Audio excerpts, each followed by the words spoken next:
Hey folks, I'm Landstryder here, and welcome back to another episode on the Colonial Engineers 2 server. Today we're over at front of our base here because I wanted to show you a little prank that I set up. I actually got two pranks. One of them's much more of a prank and the other one's just kind of a, hey, this is kind of a cool thing to do, but it ended up being a little bit of a prank. So let's take a look at the first one here. You can barely see it, but there are these glass contact plates in front. And I wanted to go with those for the, well, just the fact that you probably would miss them if you weren't paying attention. So when you go in our front door now, I had one over here as well. I had two pressure plates over here. That was actually causing an issue with our farm downstairs, so I went ahead and removed them. So that wouldn't keep breaking that, because there happens to be a redstone line that goes directly under this line blocks. So, and there really wasn't a better way to reroute it. I mean, it didn't feel like taking the time to do so. It was easier just to remove that so that the farm wouldn't break anymore. Anyway, let's do this. So whenever somebody comes in our main door, this is definitely our main door, and Nock uses this door a lot, and this is mainly to kind of prank Nock. So we'll get his reaction hopefully later, and I'll include that towards the end of the video, because it is middle of the morning, early, and nobody else is up yet. So, and I'm the only one on the server, which is the best time for me to play, because otherwise the lag can get a little unplayable at times, and I definitely don't do anything to make it better. So if I'm online, I am definitely adding to the problem at those times. So I try to stay off during the peak hours so that other people can enjoy the pack as well. You know, I don't want to take up, I don't want to destroy everybody else's fun. Anyway, let's walk through here, and you guys should be able to hear. Hopefully I got my volume. Actually, let's before we even do that, let's temporarily, this is kind of going to give it away a little bit. Make sure note blocks are up. I'm actually going to turn up my game volume all the way, so hopefully that'll translate into the video very well. Go ahead and turn blocks up all the way. I don't think that one has to do with anything. We'll leave everything else alone. Actually, Cars has its own volume. Neat. Okay. All right, so let's walk through. Now you, if you caught that, hopefully you caught that. Let's do it again. So down below here, I've set up a note block doorbell type thing, and maybe you recognize the tune. I would imagine you guys do, most of you. That is Never Gonna Give You Up, Never Gonna Let You Down. That's right, it is a Rickroll. Ooh, gosh, that was a little choppy, but hopefully we can transition smoothly down here to below the front door. The front door is like right over here somewhere. Yeah, we're right under the chunk that's in front of the building. I figured it would be the best place to hear this from. And I got a button down here so that I could test it and tune it and stuff like that. And I was going to include a third verse, but I was just having a hard time with the last little bit. And then my wife came in and said, well, you only need the 2 bits. It's very recognizable like that. And I'm like, you know what? You're right. I don't need all that extra. This is more than enough to insert this tune into anybody's head that happens to come by and enter our base. So, particularly Nock, and I know Whisper has definitely been driving Whisper nuts. Doing that. That's interesting. I can see the bottom of her farm from through here. That's cool. Or maybe that's our farm. I don't know. Anyway, there's a farm over there, the bottom of it, that I hadn't noticed before. So, real quickly, I'm going to go through this in case you guys want to rickroll your friends. So you just need, and kind of keep, we'll see. You can see that these note blocks are on this side. They actually get triggered by that redstone power and that block there. And then they don't get re-triggered by the next redstone because this one's still lit. So it's all a matter of just the order of operation here. But so 0 ticks, 0 ticks, 0 ticks for 1, 2. What? That was not a 0 tick? Maybe that's part of why it's supposed to be 0 tick. Let me try that again. Oh, well that was why we had that little weird stutter in there that I didn't realize. Well, that's good. So 0 ticks, 0 ticks, 0 ticks. and 0 and 0. No. So 1, 2, 3, 4, 0 ticks, and then you go 2 ticks, 2 ticks, and then 2 ticks. Right? Yes. And then 4 ticks. And then 0, 0, 0 again, and 5 ticks, and then the final 2 are 2. And that one is a 2 tick, and then, yeah, that was a 2 tick. So it should have. Okay, let's give it a. Yeah. And then the notes. Hopefully that kind of. Hopefully you guys can figure that out. Get close, and then you can kind of fine tune it or do whatever you want. And this is a very crude version of the song. I've heard some while doing the research for this. I've heard some on the internet that are very good. It's amazing what you can do with note blocks. I'm no musician, so I just wanted something that was recognizable and fairly simple. But I did set it up so that if I ever wanted to add an extra instrument track to this or bass beat or whatever, I could do that by adding more note blocks around these solid around these guys. And you can, there's all different ways to add note blocks to this particular chain of redstone to add music instruments and extra beats and chords to the songs or whatever. But this is super basic. It only has one instrument track, and it's very short. But let's go real quick through the number of times you have to click on these. So this one is going to be at 0. That's a 3, that's a 6, that's a 3, and that's a 6 down there. And then, wait, maybe that one's 8. But anyway, so it's hard for me to remember now. And I believe this one is also 8. So, and then it goes 3, 6, 8. Wait, no, yeah. 0, 3, 8, 3, 8, I believe. And then this one is 6 and 6. That's close. And if that's not right, it's probably because I just don't remember it correctly, and I don't want to be clicking on them because then it'll mess the tune all up. And it took me quite a little bit to get this all figured out. So, but there it is. There's a Rickroll. Hopefully you guys can figure it out. If you really want to do this, there's plenty of other sources on the internet that can give you that chord note progression, and then the notes, and then the tempo is set. It's like I really don't know anything about music, even though I can sort of play a bass in real life. Definitely doesn't make me good at music. But yeah, then the tempo is set by the repeaters, notes are set, and the chords are set by the note blocks and the things under them. Now I've just got airspace under all of mine, so that sets them to the default piano sound or harp or whatever the default sound is.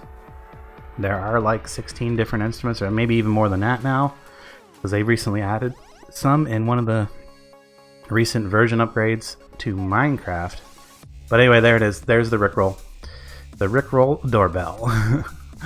And I'm pretty happy with it. Oh, I guess I can't go out that way because I didn't come in that way. So we'll go back out this way. Up one more. And yeah, so whenever we go in and out the front door, we will get a notification of that. Basically, if we are in the base someplace, we should be able to hear that.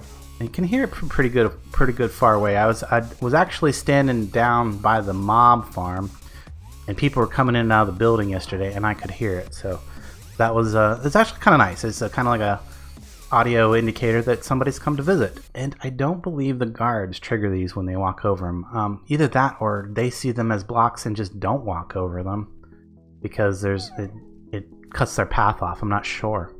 But anyway, the guards have not triggered those, or any of the NPCs in town. Alright, let's go over real quick and show you the other thing that ended up being a little bit of a prank. It's not really it wasn't intended to be a prank, but it did get some laughs. So if we come over here, I set up this little thing. So we got this big parking lot, big open parking lot, and I thought Oh, wouldn't it be cool if we had even more parking space down below this? So I set up this button right here now, and then I had Whisper like, hey, you should check out this button that I set up for you. And she was just insanely nervous about pressing that button, which, you know, in hindsight, I can understand, because, you know, I can do some pretty nasty things sometimes with when it comes to pranks and things like that. I definitely give more than I receive. So, but no, this was not intended to be a prank. What this does is when I press this button, you can see lowers the ground right here. Isn't that cool? Now I was really hoping that this would work with the car mod. Unfortunately, we had issues, and I think they were mainly due to server lag and stuff like that, where the car would actually fall through the platform as it was lowering. But here's the button to raise it back up, and I did bring some night vision potions just so, because it's going to get dark here. You can see it got dark in here for a second as that reformed, because there's no lights down here at all. But I wanted to put it up, so we got a 2-stage button right there. It's just a base. This basically is just a lever, and then the button up there is tied to this lever, so that when I press that button, it will turn this off. So if we bring it back down, I'll show you that down there in a second, but we're just going to bring it back down for a second. We can in fact ride it up. And I did not realize this when I was setting it up. It's running very smoothly with nobody else on the server. When you press this button, it'll go down because of the way I set it up, and this is not necessarily intended. I actually kind of wanted this to bring it back up if I press the button. Unfortunately, it doesn't. I think I could fix that by changing that to a lever style of button. There's lever buttons. That is actually a lever button down there, or whatever you want to call it. That's a lever. That's a button. Just the way they work. So that will trigger this one to turn off, but it won't trigger it to turn on. Somehow that's just the way I set it up on accident. But I can come down here and make it go back up, which for the function of it is actually good. So we come down here, we can see that this is industrial switch link receiver that is tied to that lever button thing. Sorry, I'm gonna be going through all that because it says button, 2-button machine switch, but it also says switch, and it's actually a switch. It's a lever. So hopefully I haven't confused anybody other than myself at this point. Down here we have a gear shift, and if we pop this open, I just used a motor to run this, so it doesn't have a whole lot of extra machinery or anything involved with it. This just runs it at the 64 speed, and I could change that by just scrolling up. Like if I wanted to make it like a super fast, we could do that, and now it'll whoosh up, whoosh down. When you start getting these things going too fast, though, they can drop entities through them, I've noticed. So if you're going to use it as an elevator, I would suggest keeping it relatively slow. Now you don't want to go down too slow, because that would just be painful to wait on. Look at that. So I mean, I recommend for this particular purpose you just keep it at 64. Or if you're powering off of a power wheel or whatever, you can adjust it with gears and stuff so that this runs at quick enough for you, but not so quick that it will drop you off. And then this is just... bring this all out. I'm going to pop all this out so we can see what's going on here. Sticky mechanical pistons. So that's being driven from the side here. You can see where the two shafts connect from the gear shift. So the motor drives one direction, and then when a redstone signal, which is currently, you can see that one is on. I can actually switch it off and on right here. When that one is on, it goes up. When it is off, when it is on, it goes up. When it is off, it comes down. I said it right. So when this receives redstone signal, it switches the direction of rotation of the shaft on this side. See, that shaft changes direction. On this side, it just continues to spin the same way all the time. Anyway, that's how you can make an elevator out of translation chassis, sticky mechanical pistons, piston arms. So the number of piston arms will determine how far this can be extended. So you can see all these piston arms come down here, and then when they get to their full length, they reform into solid blocks. So when it's in motion, they are not solid. When it stops and reforms into a solid block, so these all become solid and they can be manipulated at that point. Like I could remove one, and now if I was to activate this, that's actually, I basically remove 2 from the line, but if I was to activate that, it's not going to go up all the way, it's going to stop. You can see that that is not all the way up, and our thing is down here. Now, one of the things kind of neat about these piston extension arms is you don't have to put them in the correct way.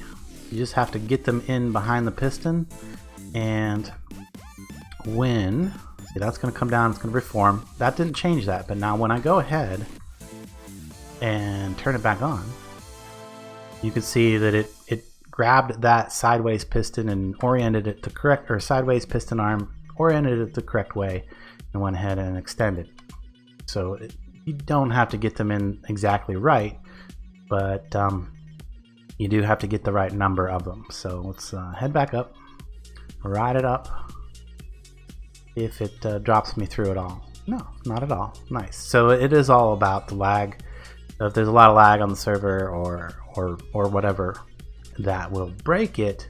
But right now, with nobody on and the TPS probably at a very, very good number, we can operate that with ease. And even when there is lag, you can still use it as an elevator. It just is a little glitchy.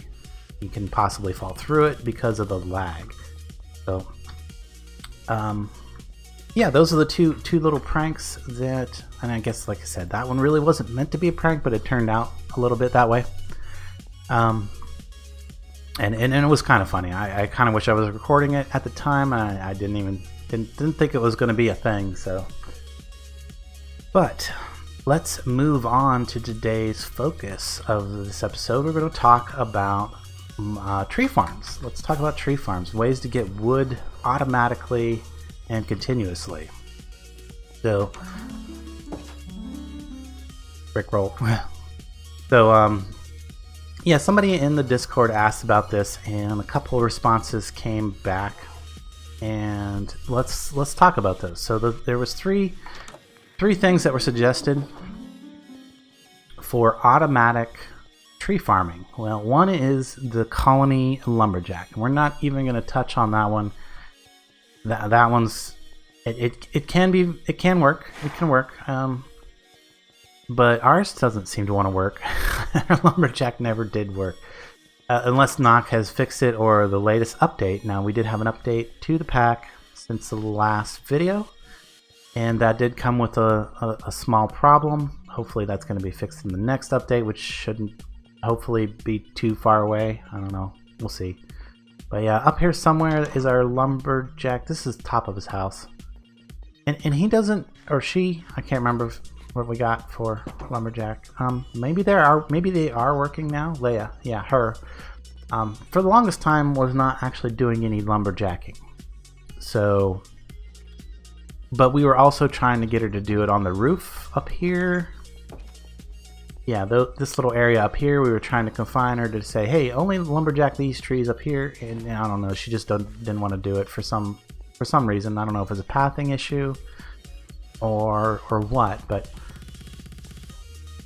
lumberjacks, colonial engineers, colonial engineers, Minecolonies, let's get it right here, Minecolonies, lumberjacks can be a little bit hard to deal with sometimes. So let's move over here where I'm going to show you where we're going to set up our two other automations.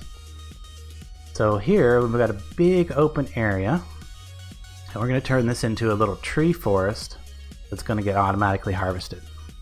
And then right here I've got a 2x2, so we can grow the 2x2. Well, we can either do spruce but more specifically it is for the resource trees, because those all have a 2x2 that use the spruce pattern. in their growth.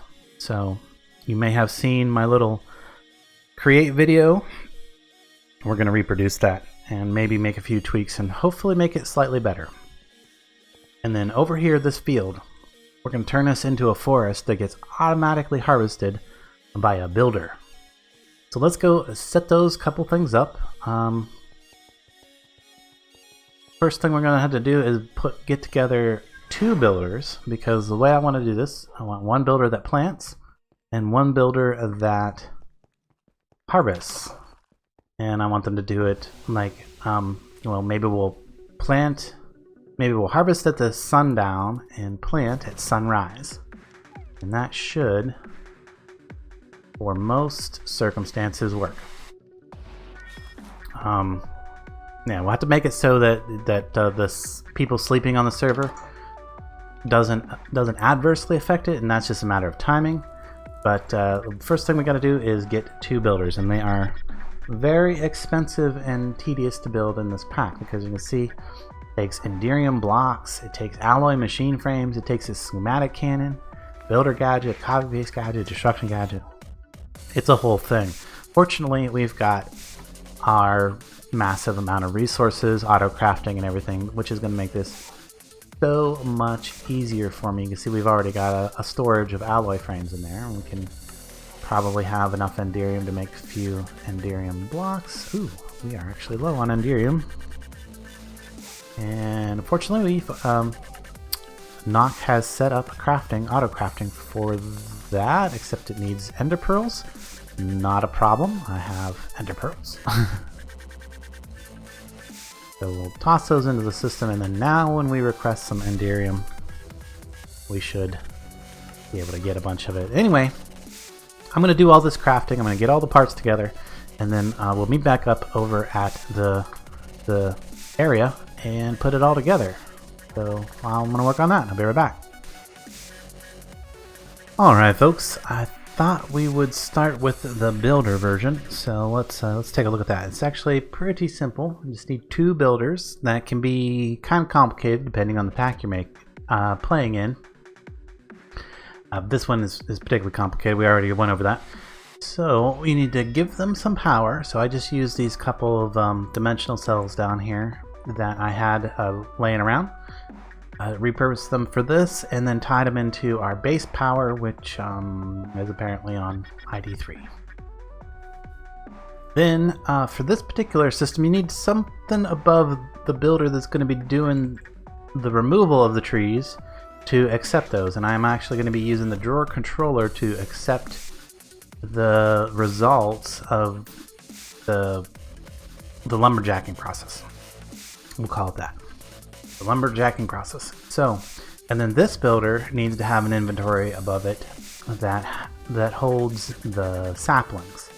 So generally you probably want some way of taking the saplings that this thing picks up and then getting them to the inventory that's above this builder or below it. You could do below as well. I prefer to do above.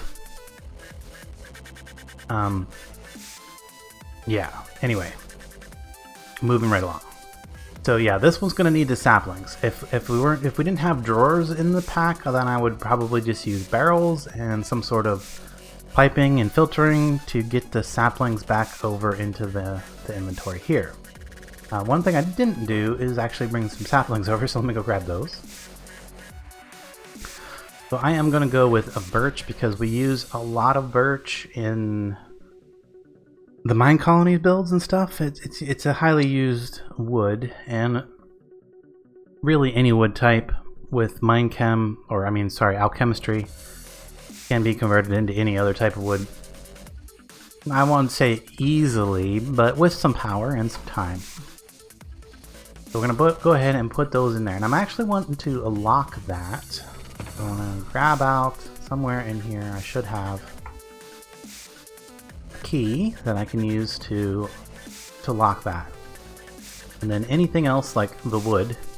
And if there was apples, like if I was going to be doing oak instead, I could use one of these drawers for apples. For now, these are all just going to be log drawers, and then we can upgrade them as needed. But think that's all I need to do as far as the setup on this. Now I did go ahead and infuse both of these builders to 100%. That's going to reduce the amount of power and increase the speed at which they operate. Highly recommend doing that if you're going to be doing this. Let's cover this up now. We don't really need to see that down there.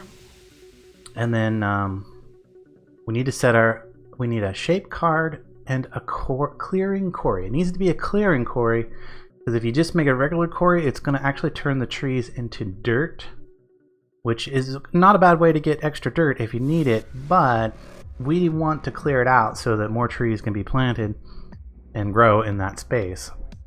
And if it turned all the previous trees into dirt, that would not be possible. So first thing we're going to need to do is make our shape card. This is the one that's going to be planting the saplings. So let's click that, and then we're going to come over here. And I want to come in a certain amount of distance from here. 1, 2, 3, 5, and we'll go there. That'll be corner 1. And we'll just over this way. We'll do a little bit of an odd shape, that's fine. 1, 2, 3, 5, and this will be corner 2, but no, actually, that was right. Corner 2 needs to be right on the ground. So that's corner 2. Let's go ahead and remove these. Those are just temporary, so I had a block to click on. Now this has some settings.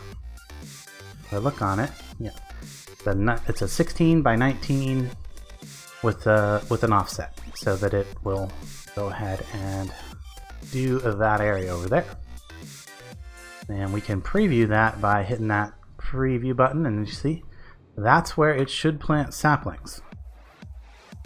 If everything works the way I think it should work. Well, let's find out. So the next thing we need to do is we need to make this thing go, we want it to plant the saplings just as the sun comes up. So I'm going to use these things that we have called industrial daytime timer clock.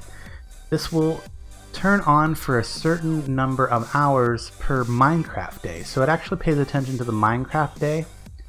And you can see wow. Well, clearly it works. Yeah, clearly it works. I mean, it works very fast too, because you can see that it planted all those saplings like instantly.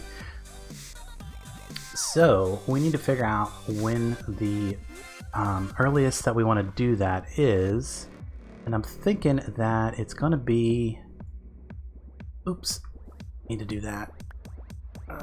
Sometimes it's a little hard to click on these buttons on here, but we can go from 6, and then we'll say 6:30 off. So it'll attempt to run once during that time frame,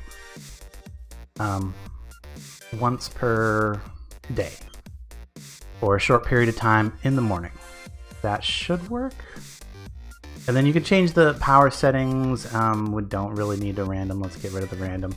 And then the little green dot there, you can see you need to turn that on. So come on, turn on. Oh, maybe that just automatically turns on whenever it's to the right time of day. I can't remember. This one apparently does not need to be activated. It'll activate itself. The other type of timer needs to actually be switched on, and that does per tick timing and etc, etc. That's actually this guy right here, the industrial interval timer. I use these a lot as well, and they have a different way of working, but today we are just using the clock timer. Now we want it to harvest, so let's actually set up our harvest now. And then we're going to do, I should have left my corner blocks here, but we've got some things here to kind of guide us. And put it back. Delete my corner block. There's not going to be any wood, because we're doing birch, there's not going to be any wood outside of the area. So there's not going to be any side branches like an oak would do. Like if I was going to do oak forest, I would come all the way out here to this corner, and then all the way over to that other corner, and then up as far as I need to go. So since we're doing birch, we can keep it tight. So that's gonna be my first corner, and wow, there's actually a birch tree on the corner here. Maybe I should have left the birch tree. but we want to go up. 1, 2, 3, 4, 5, 6, 9, 10. I'm pretty sure that no birch would ever grow taller than this. So, whoops. There we go. New settings to the car. Sweet. Now if we come back over here, let's remove that again because that will pick it up. This will pick it up when it runs. So throw that in there.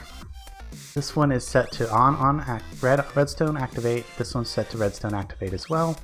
You can see our settings are pretty much the same, except there's now a height and the offset is a little bit different because this is in a different position. And we're doing more than one tall. So put that on there, and we want this one. Wow. And there it went. It just removed all of the trees like in a heartbeat. Well, that's exactly what we want. So we want this only to turn on right at night and turn off pretty much immediately. So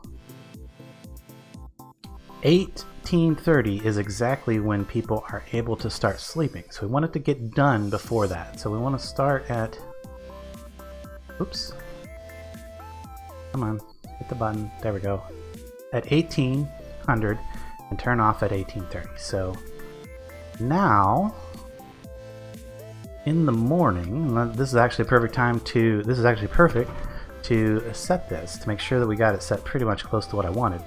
We can sleep off the night, and we should see our planter go ahead and plant shortly after the sun comes up. Wow, perfect timing. Look at that. Boom, it planted. Now hopefully each time it goes through, what we want to do is maybe do a single run and stop. Yeah, that's actually probably fine.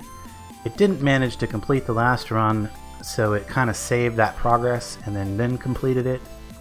So the next time it runs, it should start from that corner again over there. And then hopefully as it gets enough saplings, oh, sticks, those are the other things I didn't even think about. Good thing I have an extra drawer here. So the next time it runs, it should start from that other corner, and once it gets a total amount of saplings that will allow it to plant that whole area, it will do a single run each time instead of doing a partial run and a partial run. But the only thing we can do at this point is wait till the end of the day and check out the process here. So I'm going to sit here, kind of watch this, and then we'll be back when it hits.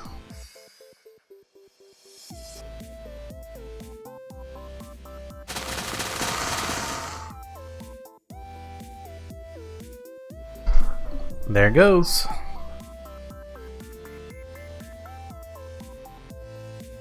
And then of course we can make it plant by sleeping through, well, of course we have to wait for the actual night time to hit in just a few seconds. Right about now. And now. There we go.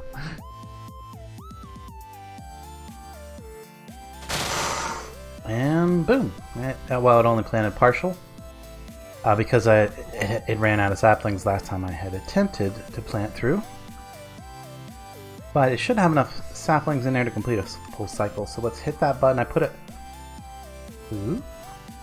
Oh, we have to wait for this to actually turn off. So once the redstone from... There we go. The redstone from that turned off. That should reset the cycle of this. Press that button. And we are still a little bit short on saplings. Interesting. Kinda wondering if maybe we're not getting enough saplings for this thing to continue. So, but it should do something over time. Hopefully it'll build up saplings. I bone mealed a bunch. I also installed these manual buttons on here so that we could just click it. So I should be able to come through and just bone meal a few of these trees.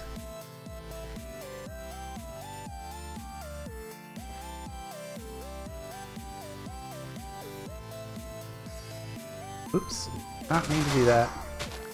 Of course, if we do accidentally bone meal grass, that's gonna... It'll break those and throw stuff into the drawers over here. But now that we got a few trees, I can go ahead and hit that button. It'll harvest the whole area.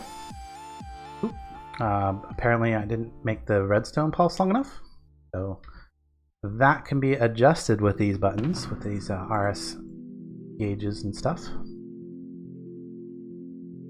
If I had some redstone with me, it should be in here then. There we go. We'll probably just make it the maximum length, so of that.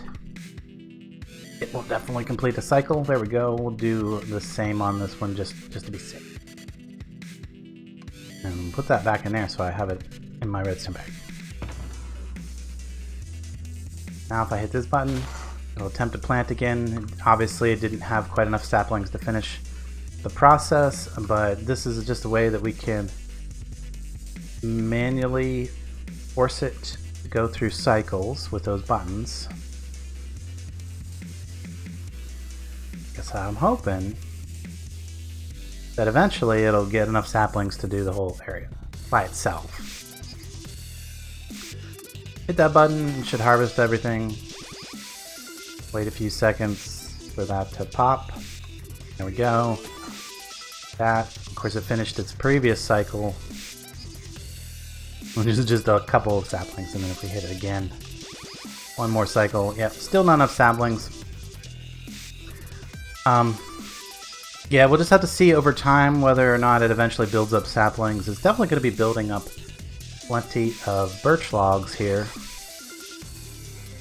And I did reconfigure the clearing areas to make sure that it did get all of the leaves that would be, you know, because birch leaves can be up to like, what, three blocks out from, well, I think they're only up to 2 blocks out from, yeah, see, two blocks out from the trunk.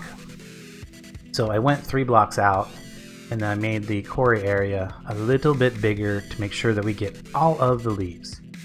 All of those leaves, because we don't want saplings just laying around on the ground, you know, making lag, because it would potentially build up quite a few of those depending on how things work and are loaded. Yeah, anyway, point being, now we can harvest and plant manually if we need to with just these buttons. But otherwise, these timers are going to do this process once per day by themselves. Got one more time to get a few more of these guys planted in. So yeah, it's going to take a little bit, I suppose, to build those last few saplings up, but I'm not sure what else I could do to speed that up other than just, you know, bone mealing and running through some cycles. But let's move on to the other one thing. That's pretty much done. That's going to sit there and get us all kinds of birch logs, and you can see that I put a couple drawer upgrades in this one, same with this one, and this one just in case. But, yeah, and these two are just to catch anything that might accidentally get placed, or if I was bone mealing and bone mealed the grass, then it would break the grass and put any of the potential drops in those. And, you know, maybe keep it from getting caught up, I guess. Froze up or whatever. Alright, let's work on this over here. So, let's talk about create. The one thing that we're not going to do too much on is the actual powering method. I got a motor. Those are available later on once you can access the end and stuff. The recipe for this has been increased in this pack quite a bit from the default recipe, and I believe in future versions of the create mod that is still not out yet. The next update is 0.2. It should be hitting any time now, but for now this is what we got, so we're going to use it. So we need to, we're going to be planting right here, right? These are our plants. So I got some things here that's going to help us with that. The first thing we need to do is get down below this. Bits of dirt, because we want something to automatically plant our saplings, and that's going to be these guys, these factory block placers. These work pretty good. They can plant on the block that is above them. That is one of their key features. Is makes them pretty good for this type of a design. So the one thing I didn't do is I didn't grab any saplings, so let's go do that. Let's grab some type of metal sapling or coal sapling, something like that we're gonna do. I think we probably want some every time it gets me, and I love it. We want some diamond saplings. Alright, now we gotta figure out where Nock has stored the extra diamond saplings. I have no idea. I'm gonna guess they're in his inventory, most likely, which means they're gonna be kind of hard for me to find. No idea where to look. Okay, we looked in the system, right? Diamond. We got plenty of diamond. I know we have diamond saplings. I can't. Oh, maybe this it? Yeah, yes, this is it. Okay, so silver. There we go. Diamond. We'll grab 4 to start with.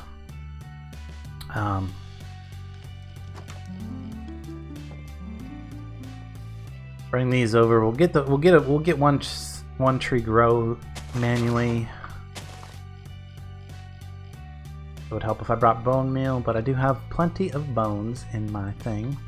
And yes, this is definitely not the most efficient way to use my bones, but I'm being lazy, so we're just going to do it right there. Boom. And then don't get this out very often anymore, but there's my lumber axe. Chop that down.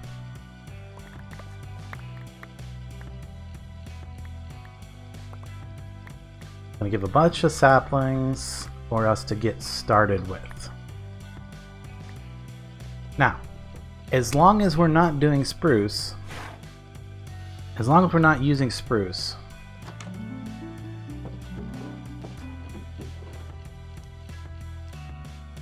put those back just so they're there. Those are spares, our emergency break glass type things. Throw our diamond logs in there for the time being, but well, actually I probably need some of that bone meal. Just keep a stack of it out. Let's see here. I totally forgot exactly what I came over here for.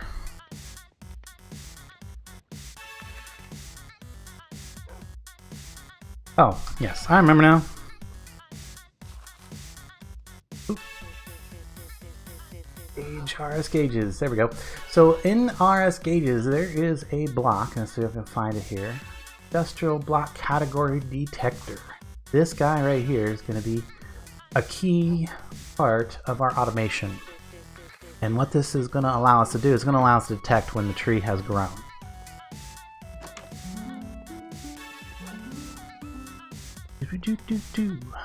Yeah. So that's going to allow us to detect when the tree is grown. I'm going to set that up at a little bit of a distance and set up some redstone here, but we'll get into that in a minute once we get to that portion. What we need to do now is go ahead and divide our saplings up. We're going to go there, there, come there, and there. Now we need a way to get our saplings that come off the trees back into those factory block placers. So that's all going to be part of our automation once we or the collection process. We're going to collect and sort and redistribute our saplings back into our placers. So we'll have to figure out a system for that. Probably just use what I did in the original build that was on the test server, which was to use the factory hoppers to collect all of the drops and saplings, and then I used some tubes and filters to redirect the saplings and then distribute using, I think there's I forget what it's called, but it's a part of tubes, or maybe it's part of essentials, but there's a splitter. Yeah, there they are right there. There's a basic item splitter and an item splitter. And a couple of these will allow you to evenly distribute the incoming saplings between the factory blocks. We'll probably just put all that down underneath here. Hopefully there's hopefully there's nothing underneath here that we're gonna have to worry about. I didn't even think to look at all that first, but we're just gonna assume that it's good and press on. So the next thing to do would be to build the actual harvesting head. Now you want your harvesting head to be back quite a bit from the actual tree, because you do not want the potential leaves that can grow off of this, and they grow just like spruce.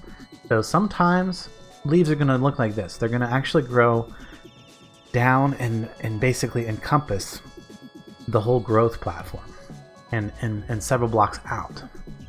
You don't really want your harvest head to be in contact with those, because it can break it. And maybe I can explain that a little bit better later on, but if the sticky pistons or the sticky chassis part detects that there's a row of blocks which includes leaves, it may not want to push through. But let's get our head built here. And in fact, it might not be a bad idea for me to reference my old video so that I can see just how far back I had originally built it. Now, it needs to be back quite a bit, so let's just assume 8 blocks at least. 1, 2, 3, 4, 5, 6, 8. And then that way we can put our harvest head here. I'm just gonna lay some of these guys down, so I have something to place my translation chassis on. And I want to go 1, 2.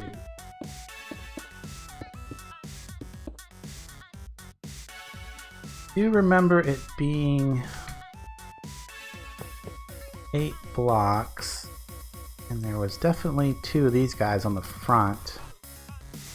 And I did not bring, well, I do actually have some slime with me, so we need slime blocks. I mean, not slime blocks, I mean just slime balls. To click on to, oh yeah, that's, yeah, no, that's right. To click on to the face of these guys. Right there like that. And as I recall, let's see, we had these guys like this, I believe. These drill heads. And that might not be enough. Alright, I'll be right back. I'm going to go reference my original video to make sure that this is sort of close to right. I mean, I'm pretty sure the distance is good there. Definitely going to need some more translation chassis. So these are actually going to sit here like that. Nope.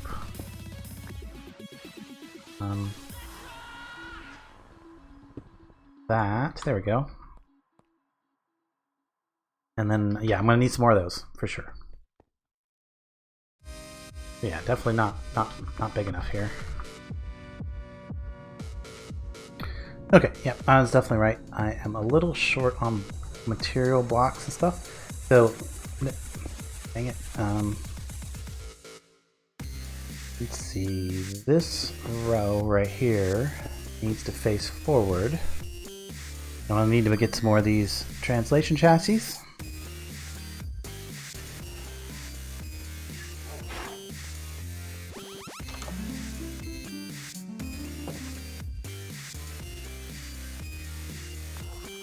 We'll need at least 2, 4. Actually, I think just 4 will do. We're also going to need more drills. More drill heads. So I know I need 1, 2 for there, and then 2 more at the very end. I think that's enough. I don't want to make too many.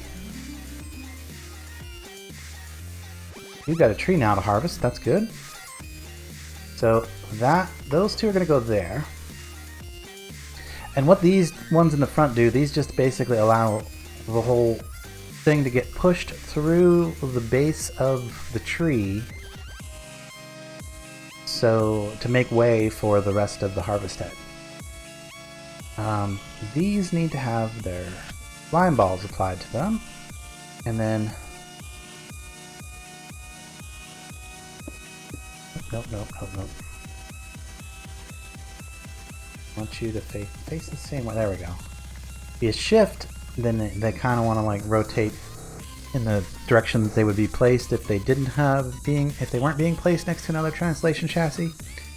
When you place these on top of another translation chassis, they try to have the same orientation as the one you're clicking on. Then you need to put slime on the face of the chassis in the direction that you want it to operate, or you want it to hold. So, because this is a translation chassis and has a range of 8, it will attempt to move all 8 blocks in front of it as a single unit. So 1, 2, 3, 6, 7. We really don't need 8. We only actually need these to be 7. So we could turn them down. And that could help if we ever got some leaves that were a little bit too close to the drill head. Then we need our sticky mechanical piston out the back here. That is going to be what pushes our drill head into the tree. So it's going to need some piston extension poles. Go ahead. Now I actually left this gap here so that I could get that sticky on those faces before I place these 2 translation chassis, because I obviously wouldn't be able to click on the face of those before I place those. Now these ones actually could all be set down to 2, also with all these ones as well. These only really need to be, in fact I think they could even be 1 because they're only pushing that drill head. They're only making sure that, but we're going to leave them at 2. Just to be safe. That should keep any of the leaf blocks from accidentally sticking to our machine and breaking it. We don't want it to break. 2, 2, 2, 2, 2. Okay, all good. These are 7. Those are 2. Again, not actually necessary, but can help. All right, so this needs to be pushed forward. 1, 2, 3, 4, 5, 6, 7, 8, 9, 10, 11, 12. We need 12 total piston arms. 1, 2, 3, 4, 5.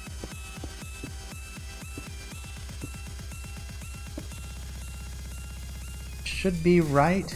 Now, the way that we're going to get these guys to, or way that we're going to get this guy to go 2 different directions, no, not a clutch. Clutch actually just stops and starts, prevents the rotation from being translated while it has a redstone signal. So basically just a way to stop things from happening with redstone. But what we do need is a gear shift, because this needs to go both ways. So we need at least 1 gear shift for each of our mechanical pistons, because they need to go out and come back. And to do that, we need the gear shift.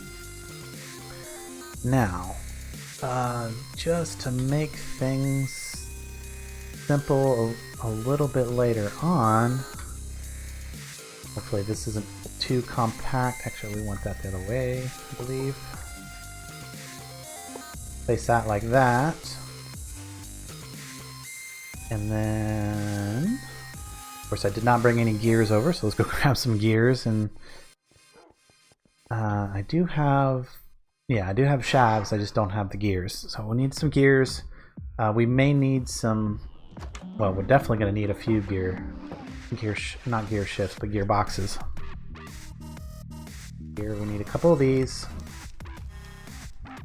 Grab those, and then of course we're going to need some actual cogwheels. Not sig. Cog. There we go. We got plenty of those.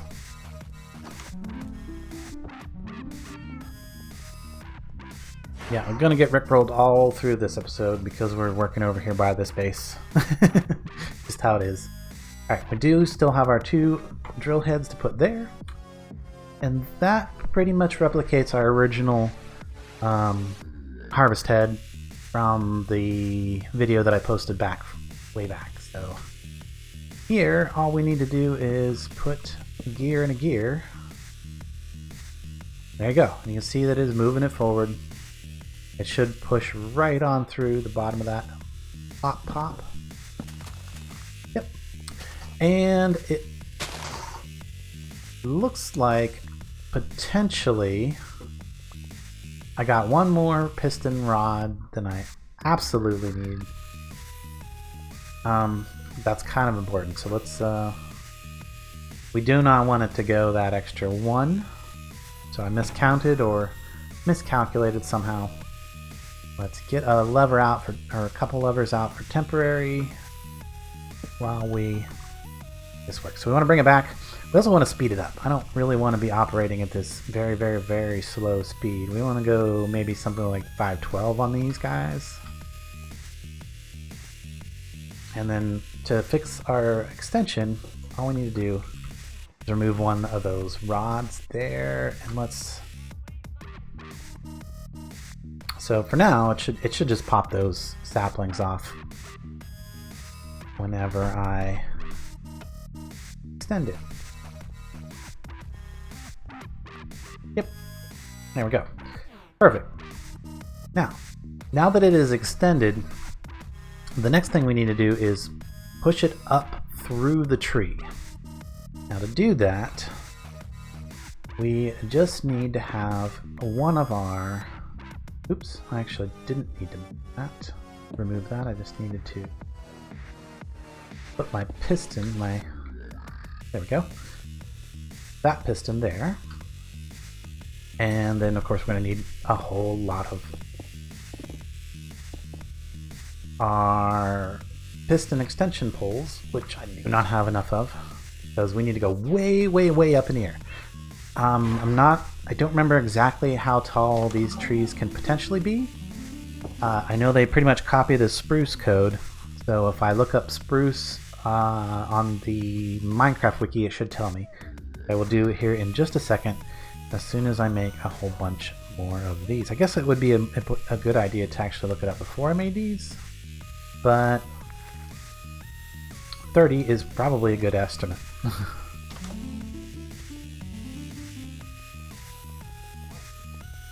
If you don't have that tune stuck in your head by the end of this video, well, yay for you. Okay. Nope. Right there. 1, 2. Remember, we don't have to actually put these in the correct direction.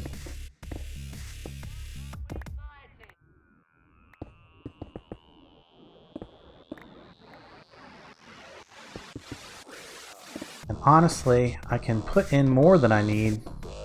It's not going to hurt, because I can always just change the duration of the amount of, or change the amount of time that the piston head, or the harvest head travels.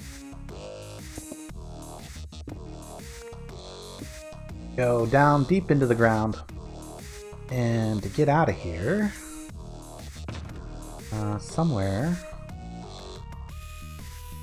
oh, there it is. Say somewhere I should have a charge porter that'll teleport me over here. Yes, there we go. Perfect.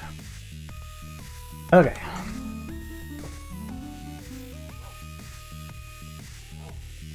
Now that that part is in, we can start figuring out how we want to hook this to this system over here. So we've got two gears running right there. So what we need to do is we need to send that power down that way. And I could just put a whole bunch of gears, but I don't think that's going to look as nice as if I did something like something like this. And then what we'll do is we'll end up actually... Okay. So if I was to break that piston right now, it would break every single one of those extension poles below it, just because it's registered as attached to those. I'm not sure, not exactly sure. But what I want to do is I want to rotate this. So to do that, without breaking all of our piston poles, I'm going to break the one piston pole that was touching it and move it over here. Well, and then see if I can get this to rotate. Here we go. perfect. Now we got the thing to the side, which means that we can remove all this and we can connect this with shafts. Now, I already know that I'm going to need a clutch and a gear shift on this. So we'll put our gear shift there. We'll put our clutch here.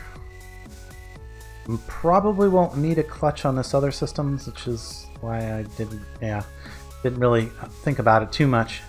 But yeah, I shouldn't need a clutch on there. So as long as this is moving forward, we're good.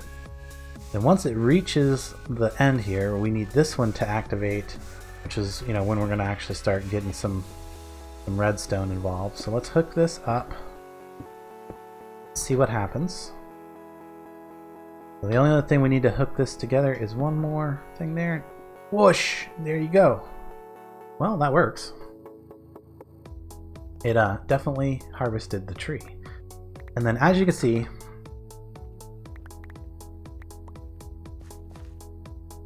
well, one, we need to redistribute some of our things here because we've popped off a bunch of them. And we don't have the system to replace them yet. I'm gonna go ahead and manually put them back in for the time being. You see that it leaves these 4 drill heads here? That is fine because when it comes back down, it's going to reform. You can also see that it's no longer attached to that piston, but this piston's extended. And this is a great time to use our levers on the side here for some temporary figuring things out. So once it reaches the top, we need it to reverse directions. So bring it back down. Right? Then we need this shaft to freeze. So we're going to freeze that shaft. Oop, maybe. Oh, little lag there. We're going to freeze that shaft so that this can't run while we're pulling it back. We're going to pull it back, right? It's going to plant the new tree. This is basically our system done. All we need to really do now is get all the redstone that's involved figured out and the timings, and replace these levers with an automatic redstone system that's going to detect our diamond, or detect our tree, and once it detects our tree, it'll run through and extend this. So, well, first of all, let's see, we got some bone meal. Let's do this. Bone meal this. Okay, so what'll happen is that'll happen, and then when it detects the tree, it will extend this. It'll extend all the way. Once it's extended, it needs to release this clutch and turn this redstone off. Then initiate this gear shift. Then turn this clutch on. Then retract this. So there's the order of operations. We just need to now make the redstone to make it happen. And I'm going to give that a little bit of thought while I have some lunch and come back and record the little segment of setting up this redstone. Hopefully I can do it a little less complicated than I did it the first time. I kind of was working through it. I'm going to figure out something and then I'll walk you guys through that bit of redstone. But there's the basics of how to get a tree harvester, and again, this is just one way to do it. There's many ways that this could be accomplished using this mod, and there's some other modded ways that you can do things. There are definitely a few other ways, and these are not the only 3 ways to harvest trees in this pack. There's of course vanilla mechanics and some other more tricky, more creative ways to do it, but we're not going to cover those. We're covering just these 3 today. If you're interested in any of those other ones, maybe I can work out some kind of a system with some of the other mod items too. But and then, like I said, of course, there's always the vanilla farms, because those will work.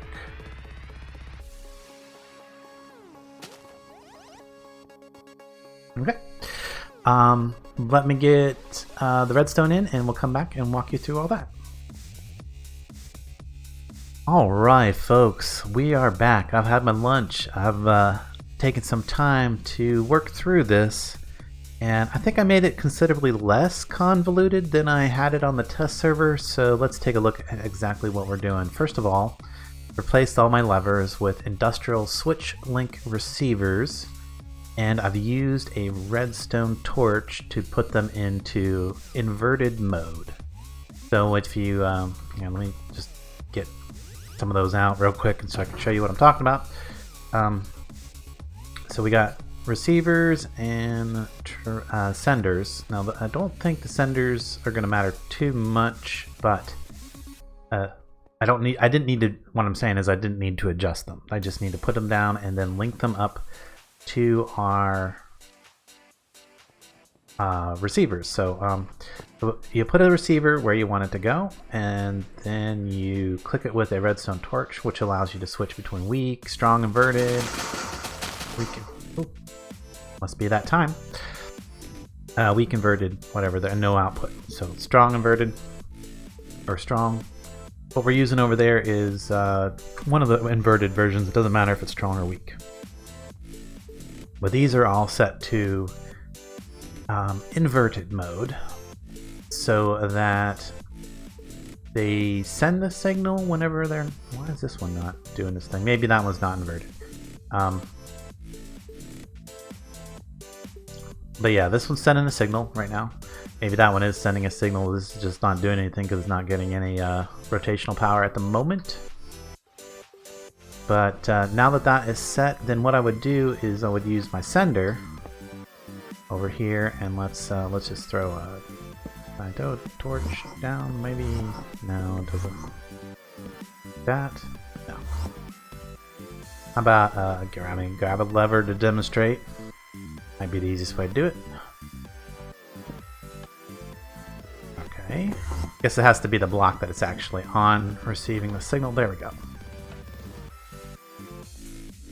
So the sender.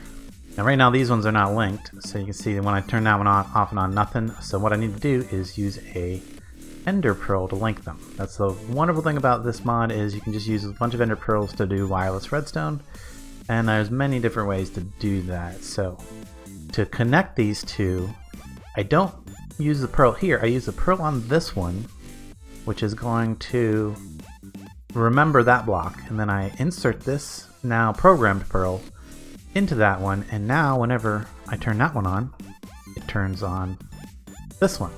Now I've actually got these inverted, so what I would want to do would be weak inverted or strong inverted, doesn't really matter in this case. But now if shoot, I don't have any... Do I have an indicator? Well, I would just use a piece of redstone. Piece of redstone right there. You can see that is on, but the redstone is not lit up. So when I turn that off, and what's no? Interesting. Oh, because it's on weak. Yep, it's weak inverted. So we actually want strong inverted so that we can demonstrate this. There we go. Now that I've turned that off, this is now sending a redstone signal to the block. There you go. You can kind of see how it works. Now let's go over the actual timings and stuff. So we've got that one there, this one on here, and this one on here. And let's also talk about the industrial block category detector. This thing is a super powerful device. It allows you to detect when blocks are in front of it in a range. So right now the range is 8 because over there it's 8 blocks away from the tree base, which is what I wanted. I didn't want it to be too close. This threshold is how many blocks need to be in the target area. We actually want to keep it at 1. The third one is debounce. I'm not exactly 100% sure what that is supposed to do or how it works, so I'm not even going to attempt to explain it. And of course the power of the signal, which can just be 15 for our thing. We could even set it down to 1 because it is just sending that signal to this dropper, which is, you know, a good old toggle latch right here that we've set up. And then the one that's probably the most interesting and most important one for us is the final one, which allows us to scroll through all the filters. So what is it actually looking for? There we set it to sapling, and of course it initiated a run. So we don't want to we actually want to detect wood logs, and there's a whole bunch of different filters that you can potentially set there. But we are going to leave it at that. So wood log is what we want to detect. So as soon as the tree grows, it will operate. And you did actually see it go through one of its cycles. So the timing is whenever that goes, it shifts the item. I've got slime ball in there over into this dropper. This hopper pulls it out and shoves it into this dropper, which is pointed up. Then once the slime ball is in that dropper, of course, this comparator is going to activate, which sends a signal into this block, which is being detected by this switch link sender. This switch link sender is tied to this guy. In fact, yeah, that's I think this guy is also tied to that, but it doesn't really matter, just to kind of extend it a little bit. And then that's going to stay on as long as the slime ball's in there. So which is sending a signal here, which goes down these redstone repeaters, which then activates this switch link sender, which is tied to this guy right here, which is going to turn on this shaft, allowing that sticky piston to then send our harvest head up into the sky. So the harvest head will go up into the sky as soon as this one is initiated. So it extends out pretty fast, and then we've got all of these repeaters for some extra time, giving it time to go up through the tree. At which point this one will reverse the gear shift here, bringing the harvest head back down. Now I'll give it just a time, maybe one extra tick of time to get back down before this fine redstone signal finally enters that and initiates our toggle latch again, sending the slime ball back up in there and shutting off this receiver right here. And then there's a slight delay because this one's also, I believe, tied to that one over there. But anyway, we can watch that all happen if we just bone meal this. There it goes. Gonna detect it. It goes very fast. And I do like the fact that I made this much faster than the original version. All I had to do was, and that is a lot because I'm using that timer system instead of the other timer system that I originally had used. Because we're just using repeaters, we can get our times pretty tight. I mean, it's done in ticks. It's like over in like a second, maybe 2 seconds per harvest cycle. So I did scroll it up to 1024. It'll go up even higher, but that might break it if I go too much higher than 1024. I'm not sure. I was a little skeptical about this. I ran it a couple times to test it to make sure it wasn't going to do anything terrible. Now, with only myself on, it was running pretty smooth. We got one other person on right now, and it still seems to be running pretty smooth. So I'm going to go with this is going to work out pretty good. If we bone meal again, we can see it in action one more time. Now, right now, I am just picking up the drops using my my magnet ring. It's actually better than a magnet ring. It's called, wrong one. The dislocation ring, which allows me to pick up. It basically teleports anything within 16 block radius around me to my inventory, which is kind of nice. I don't want to wear that if I'm near an automation or something like that. So it's just like the magnet ring. I'm going to keep that off most of the time, but it is really good for when you're working over areas where you don't want blocks to drop into lava or or just get away from you or whatever. But most of the time I keep those magnet rings off because they break everybody's automations and stuff, and then I end up with a whole bunch of stuff that I don't necessarily want in my inventory. Anyway, there it is. There's the timers, the whole system. This is considerably less complicated than the first time I set it up. Had to give it a bit of thought to try and simplify this as much as possible. got it down to just using some repeaters. And of course, if I did not have the receivers and stuff like that, I would just be doing it, you know, using redstone wire and, you know, sending redstone signals over to these locations the old-fashioned way. But since we have these, of course we're going to use them. One thing I am going to do is I'm going to move these two. Oh, I didn't. That's kind of cool. I guess double-clicking also works. You don't necessarily have to. Don't necessarily have to use a redstone torch. Did not know that. Cool. But those I'm going to move them down below, down underneath the actual block right here. So we can, in fact, just go ahead and break this. It may temporarily break our setup, but we'll go ahead and fix it real quick, and I can show you. Since I'm not going to change any of my timings or anything like that, I shouldn't need to. Well, yes, I will need to break these two because these are the ones that actually have the pearls in them. And yeah, that one did have 2 pearls in it. So we'll switch a few things around here real quick. Get this reset up. And apparently that one. Oh, there. I was gonna say, where did the pearl go? There it is.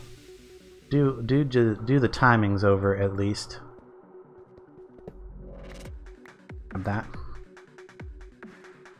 And we don't need to change this one because this is up here. It's going to be right where it's at. But I do need to do that and then get my sender. My sender is going to go there and then plug the pearl into it. So that's going to turn the machine on. Yeah, you can see it's temporarily goofed up.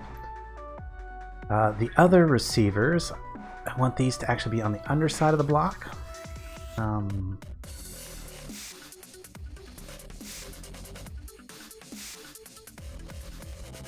There we go. Weak? No, we want strong inverted. So strong inverted down under this one. Want a receiver here. We also want that one to be strong inverted. Turn it off. Turn that one off. Turn this one on to bring that back down. Get it reset back to the operating initial operating position. So this one is our second guy, and it is going to go right here. So sender there, plug a pearl into it, and it's ready to go. And then finally, our last sender is on this block, and then that one is going to be tied to this guy right here. Plug that in, and we should be good to go again. And we can test that by just growing us a tree. There it goes. Come back down. No. So, okay.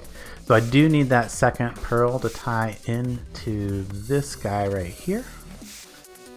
Need to have a second one so that either this one or this one, as long as either of those are on, that guy will be on. So if I plug this guy in right there, and then we just need to do a little bit of funky to, yep, bring that back down. There we go. Seems to have fixed it, I think. All right, if that's everything right, all we should need to do is now bone meal this and double check to make sure that things are working correctly again.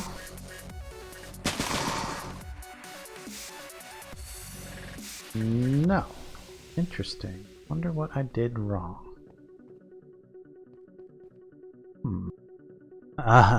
Okay, I believe I fixed it once again. You guys might have noticed it and been screaming in the comments, but it was simply a matter of this one is inverted.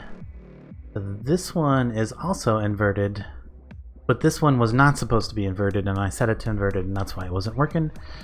Let's see if it works now.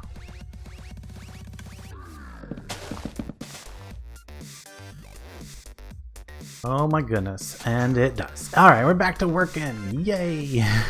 Okay, so yeah, that's a simple matter of I just forgot what I did a second ago.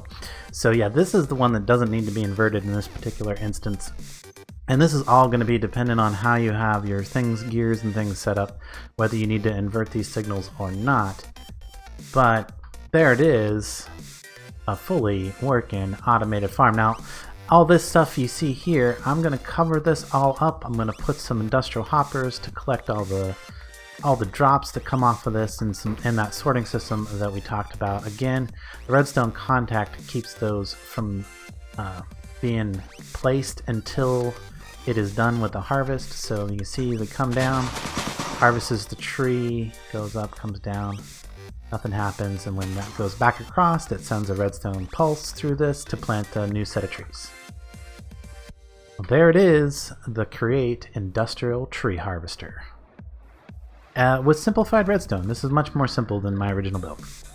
So hopefully you guys can follow this. If you have any questions, leave them down in the comments. We're gonna wrap this up right here. And till next time, I will catch you later.